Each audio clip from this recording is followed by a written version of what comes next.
एक प्रकारची मोहिनी घातली होती. बाबा, तुम्हाला जेवणातला रस संपला असं कधी वाटलं होतं? बाबांनी निखिलकडे हळुवारतेने पाहिले. तारुण्याच्या उंबरठ्यावर उभ्या असलेल्या या वयातल्यांना नेहमीच या अल्ल्याड पल्ल्याड अवस्थेतनं जावं लागतं. कोणतीही गोष्ट समस्या बनून उभी राहिली सांगताच येत नाही.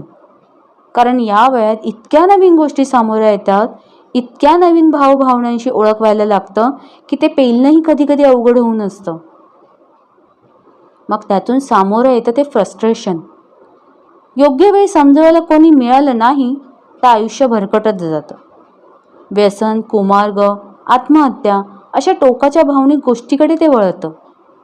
बाबा म्हणाले, निखिल, प्रत्येकाला या अवस्थेतनं जावंच लागतं आणि त्यातून बाहेरही पडावं लागतं. नाहीतर आयुष्य तिथेच थांबून राहतं. साचलेल्या आयुष्याला मनाचे रोग जडू लागतात.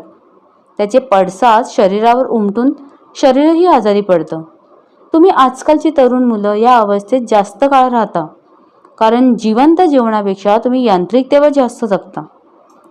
त्यामुळे तुमच्या मेंदूच्या कितीतरी पेशी त्यांच्या आनंदापासून वंचित राहायला लागतात. सायन्स सुद्धा हे प्रमाणित करतंय की गाण्याच्या लहरींनी तुमच्या मेंदूच्या पेशी उत्तेजित होतात.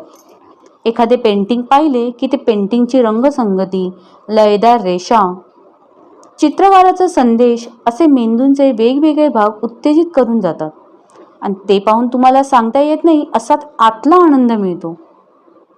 त्यावर तुम्ही एकच वाक्य म्हणू शकता, खूप छान होतं.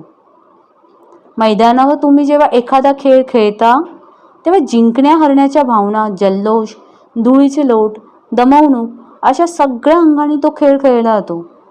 म्हणून तो तुम्हाला फार मोठा आनंद आणि पुढे जीवनात उपयोगी पडणारा अनुभव देऊन जातो.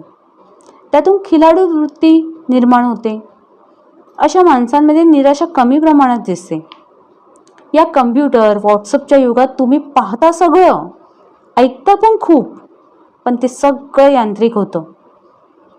तेवढे पूर्ण भाव आतपर्यंत उतरतच नाही.